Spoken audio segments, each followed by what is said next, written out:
This is Aussie Woodshed. My name's Luke, and in today's video we're going to be talking about roughing tools. Hope you enjoy. So when it comes to roughing tools, there's a whole host of various tools.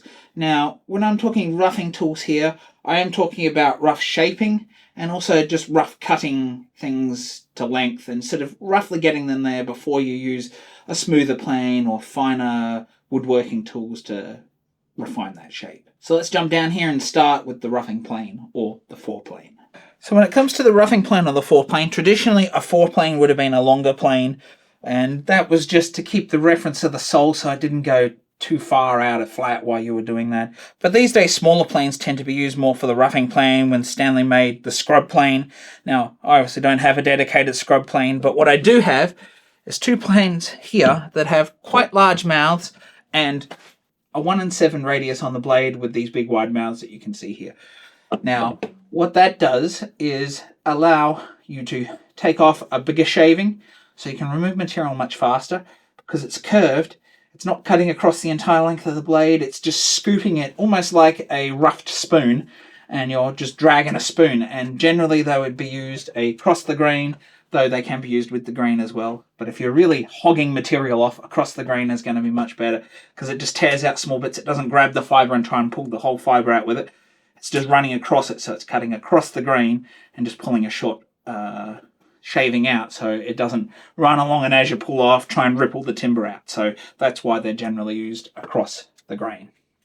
Now, after that roughing, you could have another plane, which is what I more think the foreplane was for, and it's a slightly longer plane, still with a rougher blade and a slightly wider mouth, so you're still taking a larger shaving, but it sort of cleans up after that really, really rough removal. And that's where something like this length hand plane up the back here would probably have been used for, in my opinion. Or you could use that to do all the work, but I think the shorter sole works better if you're really, really taking a lot of material off. Now we move into rasps and files. So what I have here is a farrier rasp, a half round rasp, a modeler's rasp, and I have just a rough Nicholson file. These two happen to be from Temu, and this isn't one of those Aru French ones, I believe it is. If you want a rough removal rasp that it lasts well, works well, then one of these farrier rasps actually does a really good job. Now, this one actually has a rasp on one side and a double cut file on the other side, and so this can get a lot of really heavy work done really fast. It is quite surprising what this one can actually do. I have another one here, and you can see that it is stitched on a machine, but it's not the most accurate machine stitching, and so it acts a little bit like a hand-stitched rasp with uneven movement, but in my mind, I don't think hand-stitched is really as important as a lot of people say, because they're never going to be the last tools that touch the wood, so does it really matter? Maybe, maybe not. It depends how far you go with a rasp before you go to a smoothing tool. This is the Arrow hand-stitched modeler's rasp. This happens to be a number 13 one, and you can see the uneven stitch on there. They're all done by hand, so they're softened and a little punch is used. Tap, tap, tap, tap, tap, tap, tap, tap. And yeah, so that's why they tend to be more expensive and very time-consuming. And with these tiny teeth, and this isn't even the finest of ones, yeah, you can see how long that's going to take to do by hand. And this does well for those sort of after you've used something like this. This one can come in to do a little more roughing, but it's still not going to be a smooth surface, so I don't consider it a finishing tool. It's still a roughing tool. And then this file, you can see why I call it a roughing file. You can see how large those grooves are on this file.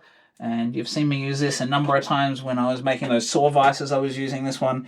But obviously those two rasps I've got them since I actually did those videos. So next we're going to move into the chisel. Especially a chisel that you hit with a hammer. Now, depending on the type of chisel, this is a bench chisel in terms of Japanese chisels, and not really designed to be hit with the biggest heavy hammer. This is more a bench one that can do some heavy work, but not really smashed like crazy with a big heavy hammer. But they did make styles of these. You can get slicks and other big framing chisels, and they are very, very roughing tools. You got the biggest, heaviest lump hammer that you can find, and you bash and do some really serious roughing work with something like that. But obviously a chisel can also be a smoothing tool. Along the same ilk as a chisel, an axe. So obviously we've got another edged tool that's roughing. Now, obviously, an axe is very good at chopping firewood. Larger axes, very good for felling trees. But the simple hatchet like this, or you can get a side axe. I don't think you necessarily need a side axe. A side axe is just a one beveled axe, which is great for hewing. But this is a double beveled hatchet here.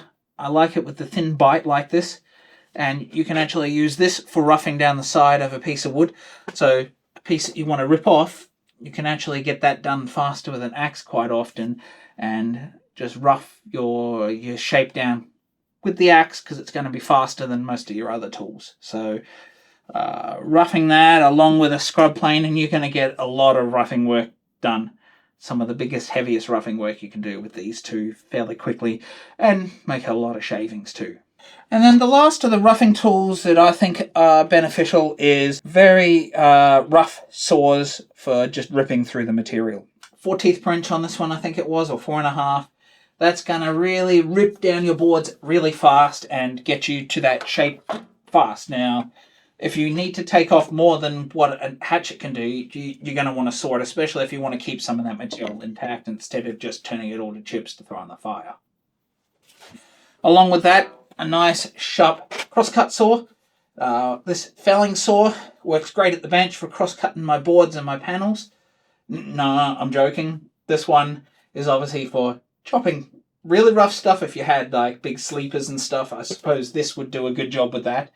But ideally what this type of saw is designed for, and we can see it's going to make very big chips, and it's got these big clearance gullies here.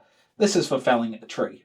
Now obviously I've not restored this one. I did get it with the intention of restoring it, because who knows when you're going to need to fell a tree without a chainsaw. I don't. Now, believe it or not, this is actually still quite sharp, and we can see how it has like 2.5 teeth per inch up this end and about 3 through here. And so that's for starting, and then this is for really hogging the material off, and you can get a lot of set on this because this is designed to be used with green wood. So there you have it, folks. That's pretty much all the roughing tools that I've got and that I use. I'm sure there's some more out there that I'm not aware of, so I'd love you all to sound off in the comments down below with what roughing tools you use. I haven't really used too many brands here because it's more the tools. It's not about the exact brand that you've got here, apart from maybe a little Modeler's Rasp, because there's only really one of them available, only really one decent brand, and that's those Aru brands. But other than that, it doesn't really matter whether it's a Japanese chisel, whether it's Western chisels for roughing, what brand your axe is. Is it a Stanley? Is it some other one? It doesn't really matter. What brand your hand plane is. It doesn't matter. It just matters that you've got that rough blade and that the shavings can clear the mouth. So, all in all, these are the roughing tools that I've used, and I'd love you to sound off in the comments below with what you use. And while you're down there, don't forget to hit the thumbs up, hit the red subscribe button if you're not subscribed, hit the bell and select all so you don't miss out on any of the notifications. And if you'd like to see the Traveler's Toolkit video that spurred on looking at all these various tools, you can find that video right here. Bye for now.